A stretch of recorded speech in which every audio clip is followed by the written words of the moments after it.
With today's struggling economy, many businesses and factories in the United States find themselves cutting back on manpower, either moving their business to another country or just closing up shop. Many who were once employed by these companies usually find themselves unable to find another job. When this occurs, some of the unemployed decide to return to school. Thus, they inherit the title of a non-traditional student. For those deciding to venture in this direction, many wonder what to expect.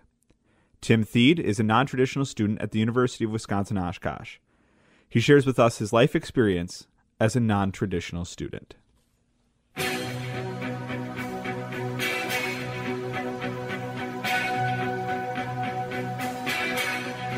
I could turn back time, if I could find a way. You can never go back. Many times I have heard this in my life. Sure, this saying holds true for many things, but certain achievements that one was unsuccessful at getting the first time are worth trying to achieve again.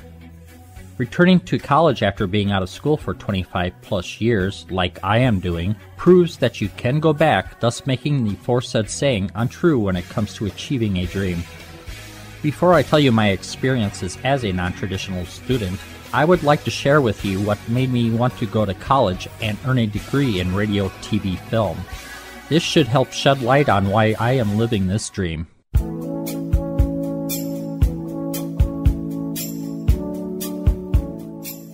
During my years as a teen, I was raised on a farm outside a small town called Muscoda in southwest Wisconsin.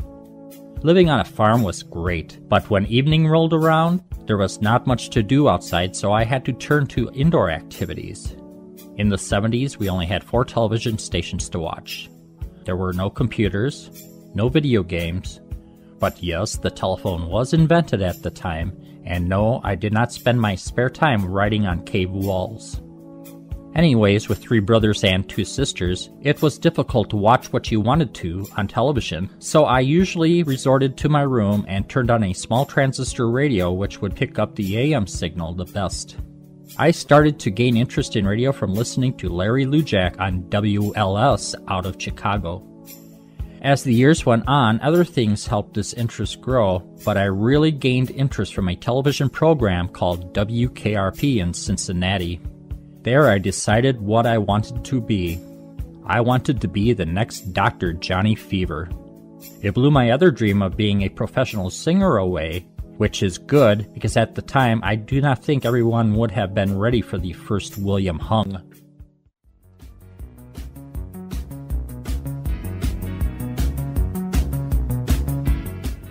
Now we fast forward to after my high school graduation. I made the decision to attend UW-Platteville to earn a degree in broadcasting. Finally, I am going to be living the dream. But dreams can come to a halt. The dream ended because of partying heavily every night and missing classes. Unfortunately, I had to leave college, not only disappointing myself, but also, even if they may not admit it, my family. Through the years, I held several jobs including bartending, being a chef, and factory work. About 4 years ago, I was unhappy, despite making $14 an hour working in a factory. Now, I am not saying it is a terrible job, but it is not what I have always desired to do. Then finally, something happened that made me decide to make the biggest decision in my life. The factory I worked at was building 2 factories in other countries. I was not blind. I knew what was happening. So I had one of 2 choices to make, which were stay around, get laid off, and work someplace where I could say, "Do you want fries with that?" Or I could return to school and work at achieving my goal that I have always desired.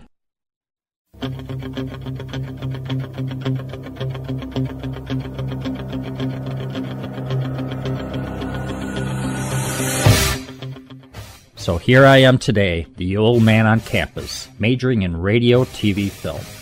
Is it an easy journey? Is it all worth it? Will I be successful? These are just a few questions one asks when returning to school, let alone full-time, like I am doing. Let me tell you what I have discovered so far, and hopefully it will give everyone, especially those thinking about returning to school, an idea of what possibly to expect. first piece of advice is before deciding to return full-time, attend a 2-year campus or enroll at a vocational school to start your education. It will give you an idea whether or not you are making the right decision. To also make this successful, you have to want to return to school. The more desire you have, the easier it will be. You can always attend school part-time, or you can do as I did, return to college full-time after 1 semester of part-time classes. If you ever have trouble making a decision, campuses usually have a non-traditional advisor or advisors to assist you. Do not be afraid to visit their office, as they are very helpful and the advisors are always happy to listen to any problems or concerns you may have. If you make the choice to attend full-time and decide to live on campus, as I do, make sure financial obligations are taken care of. As far as loans go, they are pretty easy to obtain, especially being a non-traditionalist. Ask about grants, and there are scholarships available, so be sure to inquire about them. As far as property and other expenses go, you have to be careful. See, I own a house back home that I thought was sold when returning. Unfortunately, the buyer's loan was denied at the last minute when I was already in school. Now, I am not saying to not return until it is sold, because I have not sold it yet, so if I did wait, I would be asking for the senior menu at Reeve Union, which has many of the dining facilities on campus. It is your decision, and the nice part is there are other loan companies that will lend you money for personal expenses, so do as you wish, just be comfortable with it. If returning full-time on campus, be prepared for culture shock. Remember, the majority of those attending college are much younger than you. Depending on your age, some students are young enough to be your children. With me, I felt so alone. I felt like that song, Fat Guy in a Little Coat, the late Chris Farley sang in Tommy Boy. Now, I'm not saying I am fat, but then again, looking at my Buddha belly, I guess I am. But what I am referring to is the age difference, and fitting in feels like that coat. It just does not fit you. After time, you will discover that eventually you will fit in once you get to know others on campus. The surprising part is that students do accept you as a fellow student, and that will give you a great feeling. But also remember to treat your fellow students the same. Despite the age difference, they are adults, and they are here to achieve their dreams also.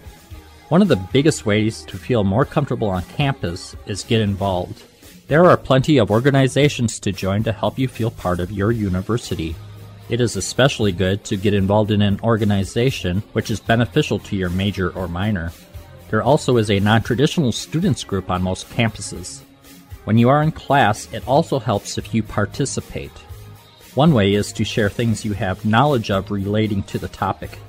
A couple things that you may want to avoid are talking about old shows or 8-track tapes. Believe it or not, no one knows that 8-tracks even existed. But then again, that may not be so hard to believe. Also, a great way to get involved is be creative and participate in group projects in class. Don't be shy to share your ideas, and don't be afraid to have fun participating, even if you are male and have to dress up as Britney Spears while lip-syncing Hit Me Baby One More Time, even if it is a drag. But then of course, this did not happen to me. Only the lonely can play. Finally, bad experiences include the feelings you have if you do not get a grade up to your expectations. Currently, my GPA is very good, but at times I do receive grades that are not what I desire. Do not let it get you down, because there are other assignments in class that can help you improve your grade. The main thing is that you try your hardest, and everyone will respect you for that, especially your family and friends who are always there to support you. Also, there is the loneliness, especially with the age difference. Take me, for instance. When it comes to going out, I do not ask other students if they want to go do something. Maybe it's just me, but it makes me feel like I am their dad asking them to hang out and play beer pong. Usually, studies will keep me busy, despite the times I wish I had somebody to do something with. I have learned to cope with it, so that is another issue you should not let get you down. There are plenty more experiences I could share with you about being a non-traditional student. The highs are great, and the lows may really stink at times. But all in all, it is a great experience. So yes, you can go back again. I am one of the many non-traditionalists that are proof of it. The great part about college is the students and faculty are great, people are very helpful, and everyone seems to be on the same level. When things are going bad and they get you down, just remember that you are there for a purpose and to achieve a dream. So never give up, and don't beat yourself up if things go bad. Do not lose faith, and most of all, don't stop believing in you. Don't stop believing. For Now Hear This, I'm Tim Thiede.